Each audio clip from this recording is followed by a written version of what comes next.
Olá, meus queridos alunos. Eu espero que vocês estejam bem, tenham tido um bom final de semana, para que nós possamos reiniciar a nossa semana com um novo assunto que está presente na tela de vocês. Pois bem, eu estou na página 465 do livro de história de vocês e eu pediria, por gentileza, que vocês pegassem o livro de vocês na página referida, 465, livro 2, e você verá lá Crise no Sistema Colonial Brasileiro.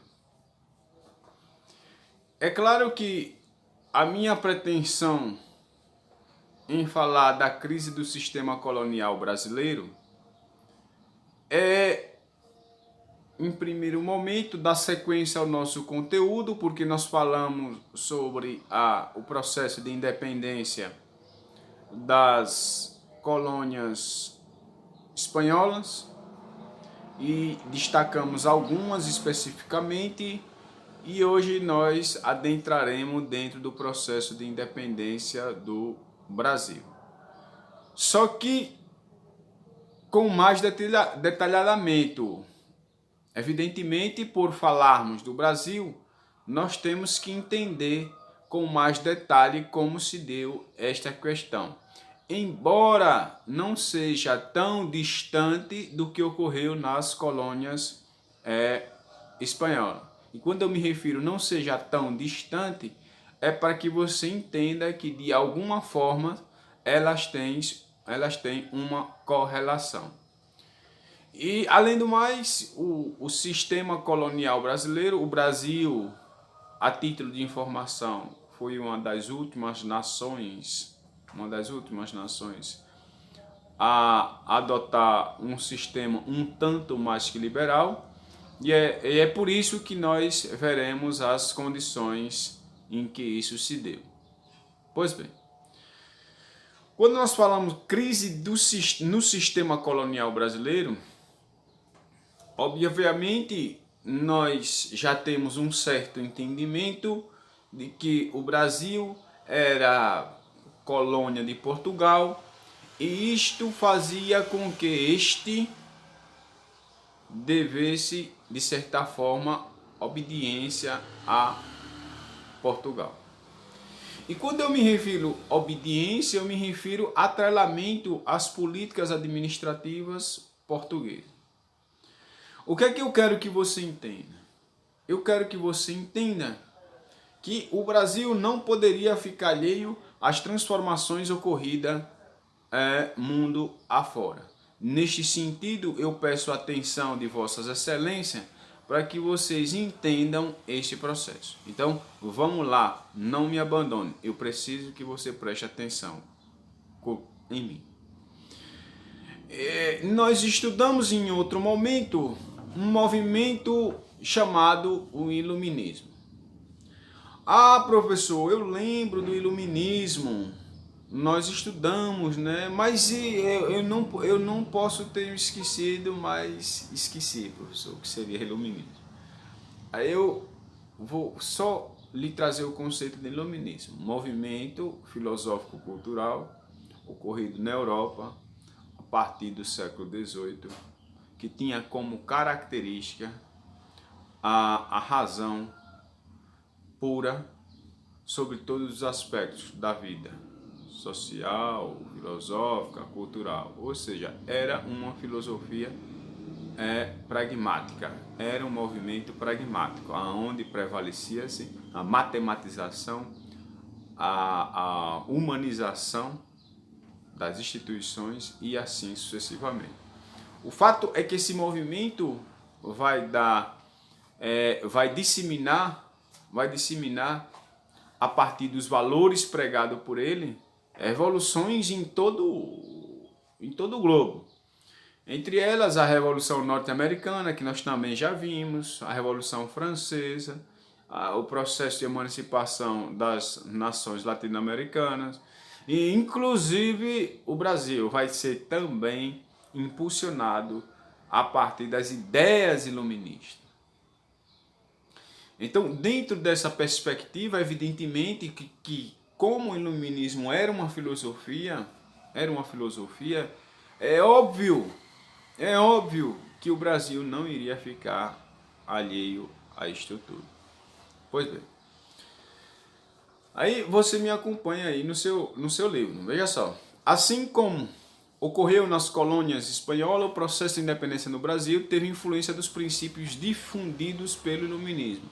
As ideias de liberdade e valorização dos direitos individuais existentes no pensamento iluminista estiveram presentes na Revolução Francesa e a independência dos Estados Unidos e nos processos de emancipação das colônias da América Espanhola.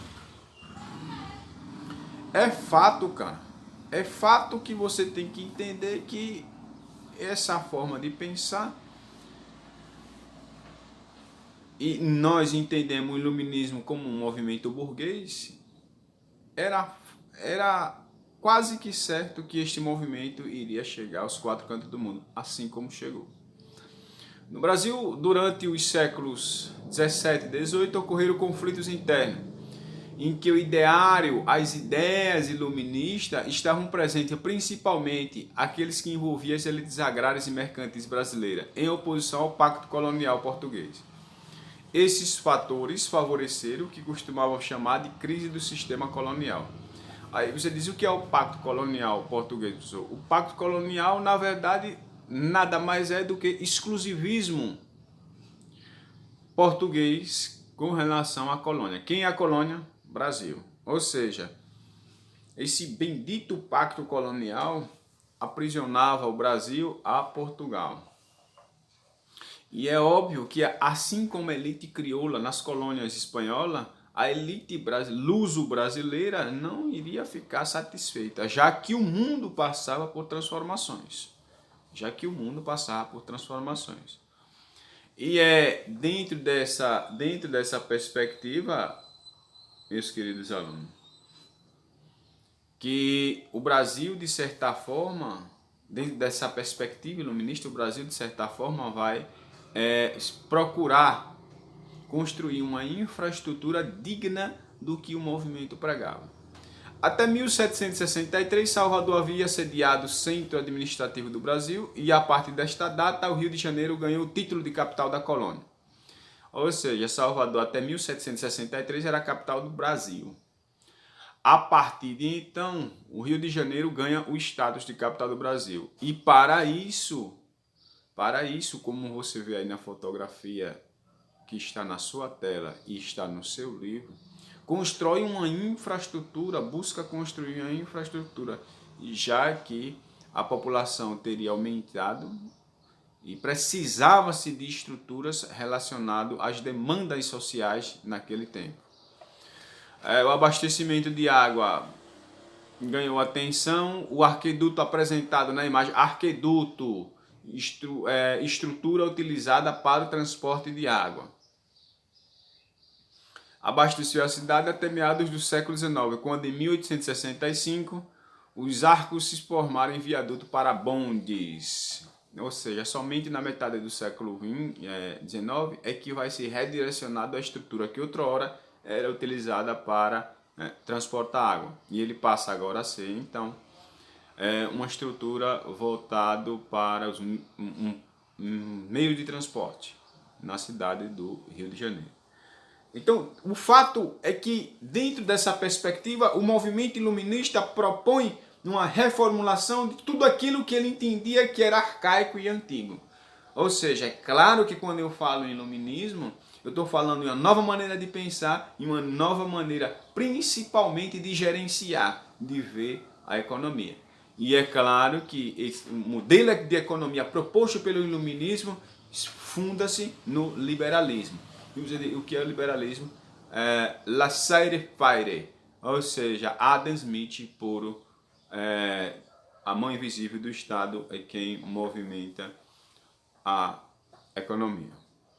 Então, está presente na tela de vocês me acompanhem, está presente no livro de vocês, e uma definição sobre o pacto colonial. Eu disse que era o exclusivismo da metrópole sobre a colônia e está presente aí no livro de vocês. Então, o Brasil era uma colônia de Portugal e durante o período colonial estava submetido ao controle da metrópole, sobretudo no que se refere à economia, uma vez que o pacto colonial assegurava o exclusivismo comercial metropolitano. Traduzindo, Portugal dominava o Brasil, sob todos os aspectos. Contudo, era uma situação que a elite luso-brasileira em algum momento iria contestar, como contestou com as insurreições que nós veremos mais adiante. A partir da segunda metade do século XVII, iniciou-se uma crise econômica que assolou principalmente Portugal e Espanha, detentoras do monopólio de navegação e de comércio entre a Europa e as colônias da América e da África. Qual é a concorrência? A mudança nas estratégias econômicas lá na Europa. Ou seja, a maleabilidade proposta pelo iluminismo, aí você diria, o que raios é maleabilidade, professor? Ou seja, a flexibilização, não entendi ainda, professor, a criação de novas oportunidades no mundo dos negócios fez com que nações feito Espanha e Portugal que não tiveram a capacidade de se reinventar nessas transformações sofressem com as mudanças propostas pelo iluminismo. E uma dessas responsáveis pela crise no sistema colonial de Espanha e Portugal foi a Holanda, com a Companhia das Índias Ocidentais, que ficou virou concorrente e muito mais eficiente. E conquistou o espaço que outrora dessas nações. É claro que quando a Companhia das Índias Ocidentais, conquista o espaço e se apropria de alguma forma, vira uma companhia tão poderosa e talvez já nasce aí um modelo de corporação tão poderosa que, de certa forma, prejudica essas nações que ficaram estagnadas. A Era Pombalina. Por que é importante falar de Marquês de Pombal? Porque esse cara, eu não sei se vocês se recordam, esse cara era um déspota esclarecido. Nós vimos lá quando nós estudamos iluminismo. Professor, como poderia eu esquecer o que é um déspota esclarecida ou esclarecido? Aí eu digo, como poderia você esquecer? Aí você me responde, mas eu esqueci, professor. Aí eu digo, mas eu vou lhe lembrar, não se preocupe, um déspota esclarecido eram dirigentes que tentavam alinhar-se aos preceitos iluministas. Eram governantes, dirigentes que tentavam se aliar aos preceitos iluministas. Embora o iluminismo pregasse por uma forma de governo contrária aos reis, esses reis eram vencidos pela conjuntura global, então tentavam se aliar. Pombal foi um deles. Ele era uma espécie de primeiro-ministro do rei Dom José. Era óbvio que os iluministas, tem filmes deles aí, o Illuminati, você já deve ter visto aí. A igreja era contrária a eles porque eles batiam forte na igreja. E não ia agradar a igreja sob hipótese alguma. Então, Pombal, com o objetivo de garantir mais recursos para Portugal, o rei Dom José nomeou o Marquês de Pombal como ministro de Estado dos Negócios e dos Domínios Ultramarinos. Ou seja, Pombal passa a mandar agora. Ele estruturou um projeto de governo com o objetivo de acabar com a crise em Portugal, ampliando o controle econômico da colônia com o aumento de impostos e de fiscalização. Então, o Pombal começa a adotar medidas que ele entende que é necessário para o desenvolvimento português.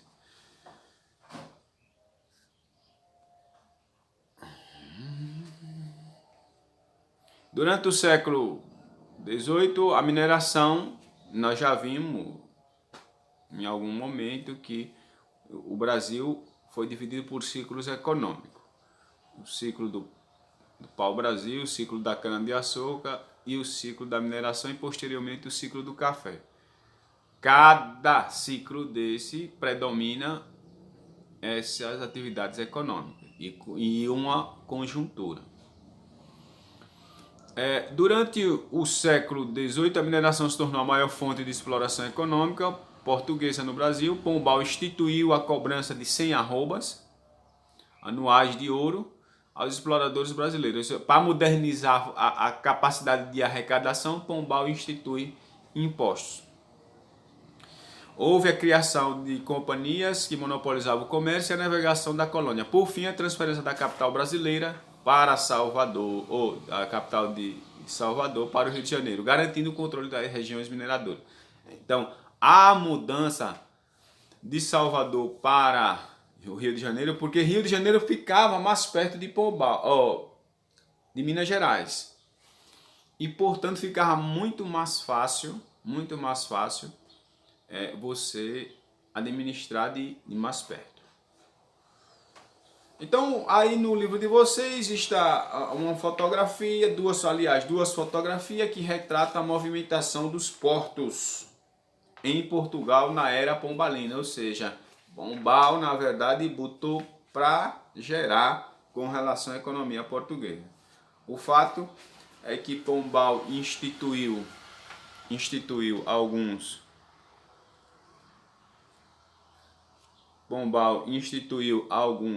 impostos que não agradaram. E um deles era a derrama. E que era cobrada de maneira agressiva. E foi em detrimento de uma derrama. Professor, e o que é a derrama? É quando os produtores, os exploradores não conseguissem pagar as 100 arrobas, todo mundo era obrigado a pagar.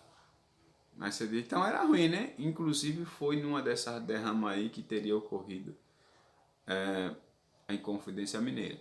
Por ser violenta, a derrama não era a todo momento. Simplesmente quando eles deixavam de cumprir o pagamento das 100 arrobas de ouro. Então, dentro dessa perspectiva, ainda teve como medida de progressão econômica adotada por Pombal, a assinatura do Tratado de Matuem, que é um acordo assinado em 1703 por Portugal, na gestão de Pombal, com os ingleses. Que Portugal vendia vinho, tinha o monopólio do vinho dentro do território inglês, mas a Inglaterra tinha o monopólio de tecidos dentro do Portugal e, consequentemente, dentro das colônias. Você se lembra, nós estamos em plena Revolução Industrial, então a Inglaterra quer mercado consumidor. Para isso, muito mais vantajoso vender tecido do que vinho. As pessoas precisam mais de roupa do que vinho. Portanto, quem sai na vantagem é a Inglaterra. Certo, professor? E Portugal? Portugal deveria, de certa forma, obedecer. Pois bem, nesse sentido, meus alunos, eu peço que vocês prestem atenção nesse mapa aí que está no livro de vocês, na página seguinte.